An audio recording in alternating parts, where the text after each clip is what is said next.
it makes sense because if the underworld is really just in their mind under the world, the mountain being that point that can touch the ground but also reach to the highest point, it makes even more sense to understand why that is so cosmic view, because it reaches the heavens and it has the base in the ground, which it then goes below the earth, really.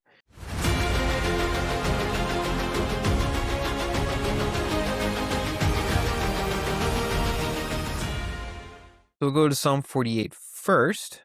We won't spend too much time here, but Psalm 48 is a really good example of this, of what I'm just talking about, or what Levinson is about beginning to, I guess.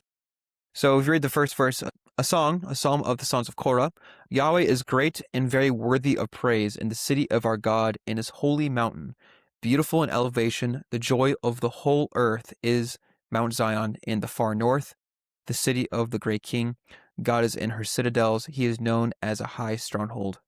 For see, the kings assembled, they advanced together. They themselves sought it. So they were astonished. They were terrified. They ran off. And the psalmist keeps going. It's only 14 verses. It's not terribly long. But we mentioned before how when you see the word earth, often refers to the land that you're at, the idea of the land that you're, but there's times where it refers to the whole earth or the whole land in regards to, at the very least, the whole known world that they have, which is then shown here because you have the fact that there are multiple kings that see it, and there's this trembling about it. And so the psalmist is referring to Zion here, which is the land of the community of God's people, as like the fulcrum, or like the center, the pinnacle point, I guess, where everything revolves around it. And so, like, this is another thing where Levin says is the cosmic mountain is kind of a fulcrum of the universe. It is on the line to which all the regions of the universe are referred, and it is somehow available to each of them. The base of the mountain lies in the chaotic underworld, and its head reaches into the heavens.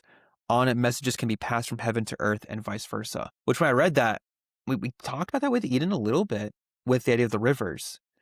But I kind of then latched onto Eden as being like it in that way.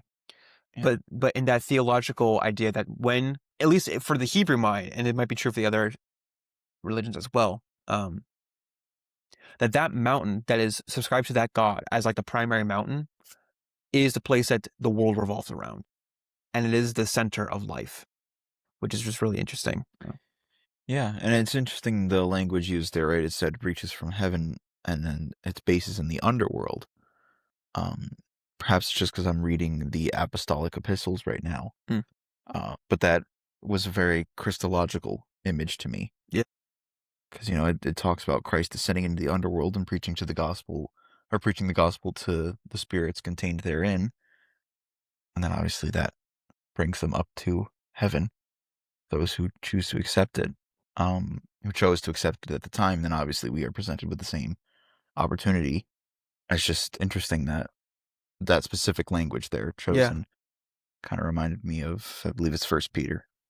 Well, it reminds me, we're going to get here. I've mentioned it so many times, and it seems to be growing in scholarly thought, but the thought behind Caesarea Philippi, with Jesus saying, establishing the rock, where it's almost like double entendre-ish, because he plays into the language of Peter being, the Petros, and then you have the Petros. He says, your name is Petros, and on this Petros. But they're at Caesarea Philippi. So on one hand, it's like saying, well, if you take the language of the entire New Testament, where Jesus is the foundation, but he's also the cornerstone, which then means if he's the cornerstone, then the apostles are the stones that kind of build off that, right, that then build up the church. So it's almost like saying you're the Petros, and he's placing those rocks down.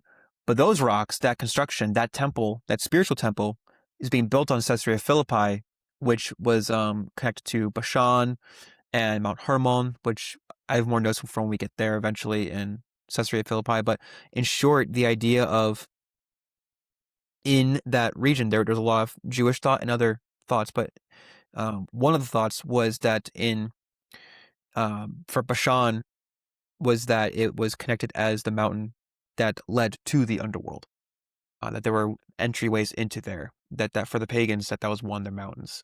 And so when Jesus talks about he's building that on his church on that rock, that double, where he's building off of the apostles, this is also being done at Caesarea Philippi, so he's building over. The idea is that the church is being built over death, which, with what you're kind of talking about and what Levinson was referring to, it makes sense, because if the underworld is really just, in their mind, under the world, the mountain being that point that can touch the ground but also reach to the highest point, it makes even more sense to understand why that is so cosmic view, because it reaches the heavens and it has the base in the ground, which it then goes below the earth, really.